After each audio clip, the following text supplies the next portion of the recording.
आप तो देख ही रहे हैं कि कैसे देश भर में डॉक्टर्स का प्रोटेस्ट चल रहा है और उसका रीजन रिसेंटली हुए आरजेकर हॉस्पिटल में एक फीमेल रेजिडेंट डॉक्टर का रेप और मर्डर है। साथ ही इस इंसिडेंट ने बाकी के डॉक्टर्स की सेफ्टी कंसर्न्स को भी अलार्म कर दिया है। वैसे तो पहले कलकत्ता हाई कोर्ट ने इस अनफॉर्चुनेट इंसिडेंट पर सुनवाई करते हुए इसकी प्रॉप सीबीआई को सौंप दी थी, लेकिन इसके बाद एक मूव सुप्रीम कोर्ट से भी देखा गया जब उन्होंने सुओ मोटो लिया और वेस्ट बंगाल गवर्नमेंट, पुलिस और हॉस्पिटल प्रिंसिपल को खूब डांट लगाई। साथ ही chief justice of India led bench ने कुछ ऐसे सवाल पूछे जिसके चलते ही लोगों के मन में जो पहले डाउट्स थे वो और भी ज्यादा बढ़ गए। और तो और सुप्रीम कोर्ट हियरिंग के बाद से ही कई और एप्लीकेशंस और केसेस अब बाकी कोर्ट्स में भी देखने को मिल रही है। वेडनेसडे को FAIMA यानी कि federation of all India medical association ने सुप्रीम कोर्ट के सामने एक इंटरवेंशन एप्लीकेशन फाइल की है, जिसमें डॉक्टर्स के लिए इंटरिम प्रोटेक्शन मांगा गया है जब तक नेशनल टास्क फोर्स की रिकमेंडेशन को इम्प्लीमेंट नहीं किया जाता। FAIMA ने ये भी कहा है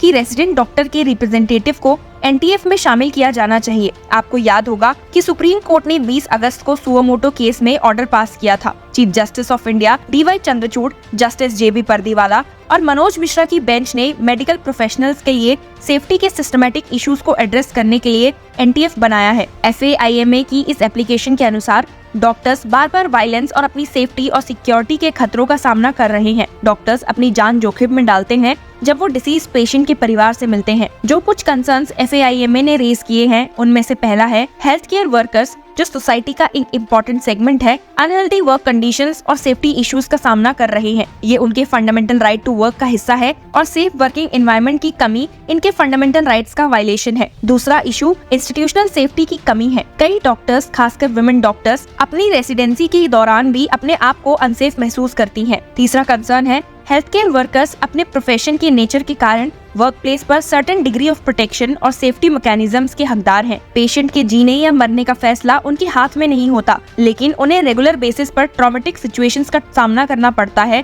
जिसमें उन्हें डिसीज के परिवार से मिलते वक्त अपनी जान की चिंता होती है। चौथा कंसर्न है डॉक्टर्स और नर्सेस के वर्किंग कंडीशन सिक्योर नहीं होते और उनकी पर्सनल सेफ्टी और सिक्योरिटी खासकर नाइट शिफ्ट्स के दौरान हाई रिस्क पर होती है। हॉस्पिटल्स में secure resting rooms, proper lightning और वेल मॉनिटर्ड कॉरिडोर्स का होना जरूरी है ताकि असॉल्ट से बचा जा सके और हेल्थ केयर वर्कर्स की सेफ्टी इंश्योर हो। फिफ्थ है महाराष्ट्र, केरला, कर्नाटका, तेलंगाना, वेस्ट बंगाल, आंध्र प्रदेश और तमिलनाडु जैसे स्टेट्स में हेल्थ केयर सर्विस प्रोफेशनल्स की प्रोटेक्शन के लिए बनाए गए कानूनों का एग्जीक्यूशन एक्सट्रीमली पुअर है। एसोसिएशन का कहना है कि प्रॉपर एग्जीक्यूशन के बिना कोई इफेक्टिव मैकेनिज्म नहीं है जो इंश्योर करे कि ब्रीच ना हो। एसोसिएशन का 6th पॉइंट है रेजिडेंट डॉक्टर्स का NTF में एडिक्वेट रिप्रेजेंटेशन होना जरूरी है, क्योंकि वो रूटीन बेसिस पर रियल टाइम प्रॉब्लम्स का सामना करते हैं और उन्हें इन प्रॉब्लम्स के रियल टाइम सॉल्यूशन प्रोवाइड करने का एक्सपीरियंस होता है। नेक्स्ट है डॉक्टर्स को रूटीन बेसिस पर इनह्यूमन ट्रीटमेंट का सामना करना पड़ता है। 36 घंटे की ड्यूटी के दौरान उन्हें एक्सट्रीमली डिप्लोरेबल वर्क कंडीशंस में काम करना पड़ता है, जिसमें रेस्ट करने के लिए प्रॉपर जगह, सैनिटेशन और हाइजीनिक की कमी होती है। 8वां पॉइंट जो एसोसिएशन ने एप्लीकेशन में रेज किया है वो हॉस्पिटल्स में ग्रीवियांस रिड्रेसल मैकेनिज्म की कमी है, जो डॉक्टर्स के द्वारा फेस्ड इमरजेंसी का समाधान कर सके। इसमें violence, breach of safety, sexual harassment जैसे सीरियस कंप्लेंट्स का इमीडिएट अटेंशन देना शामिल है। 9th पॉइंट गवर्नमेंट हॉस्पिटल्स और मेडिकल कॉलेजेस में डॉक्टर्स के लिए facilities up to the mark नहीं होती है। अनहाइजीनिक वॉशरूम्स और हॉस्टल रूम्स, खराब क्वालिटी का ड्रिंकिंग वाटर और प्रोलॉन्ग ड्यूटी आवर्स के दौरान रेस्ट करने के लिए इनसफिशिएंट रूम्स जैसी समस्याएं हैं। इन कुछ कंसर्न्स को रेज करते हुए एसोसिएशन ने कुछ सुप्रीम कोर्ट से इंटरिम मेजर्स मांगे हैं। पहला, रेजिडेंट डॉक्टर के रिप्रेजेंटेटिव को NTF में शामिल करना और दूसरा, डॉक्टर्स की सेफ्टी और सिक्योरिटी के लिए सेंट्रल प्रोटेक्शन एक्ट का इम्प्लीमेंटेशन करना। FAIMA ने अर्जेंट इंटरिम मेजर्स भी मांगे हैं जब तक NTF की रिकमेंडेशंस इम्प्लीमेंट नहीं हो जाती। ये इंटरिम मेजर्स खासकर फीमेल डॉक्टर्स के लिए एम्फसाइज किए गए हैं जो एलेस्ड इंसिडेंट के बाद से डर में है। फीमेल डॉक्टर्स के परिवार ने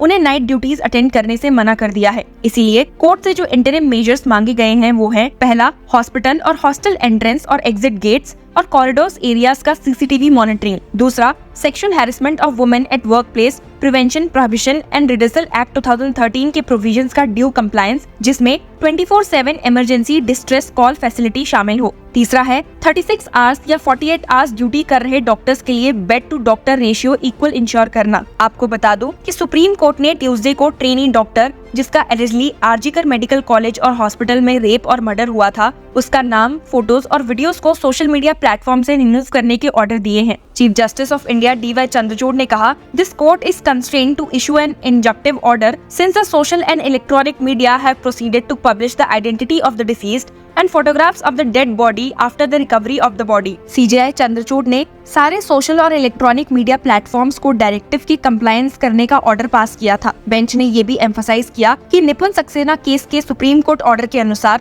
सेक्सुअल असॉल्ट के विक्टिम की आइडेंटिटी डिस्क्लोज करना वायलेशन है। प्ली में कहा गया था कि विक्टिम के नाम और रिलेटेड हैशटैग सोशल मीडिया और इलेक्ट्रॉनिक मीडिया प्लेटफॉर्म्स जैसे फेसबुक, इंस्टाग्राम, यूट्यूब और एक्स फॉर्मली ट्विटर पर वाइडली स्प्रेड हो गए हैं। Earlier in the day supreme court ने कहा कि वो इस बात से डीपली कंसर्न्ड है कि डिसीज्ड का नाम सोशल मीडिया पर पब्लिश कर दिया गया है। सुप्रीम कोर्ट ने कहा, photographs and video clips are all over the media. This is extremely concerning. We are first to recognise free speech, but there are well settled parameters. In its 2018 judgment in the Nipun Saxena case, the apex court has ordered no person can print or publish in print, electronic, social media, etc. the name of the victim or even in a remote manner disclose any facts which can lead to the victim being identified and which should make her identity known to the public at large। वैसे तो court पूरी कोशिश कर रही है कि जो incident हुआ उसे सही तरीके से इन्वेस्टिगेट किया जा सके और जो भी गुनहगार है उसे सजा हो, लेकिन साथ ही कोर्ट की अप्रोच डॉक्टर्स की सेफ्टी और सिक्योरिटी को लेकर भी देखी गई है। ट्रेनी डॉक्टर की बॉडी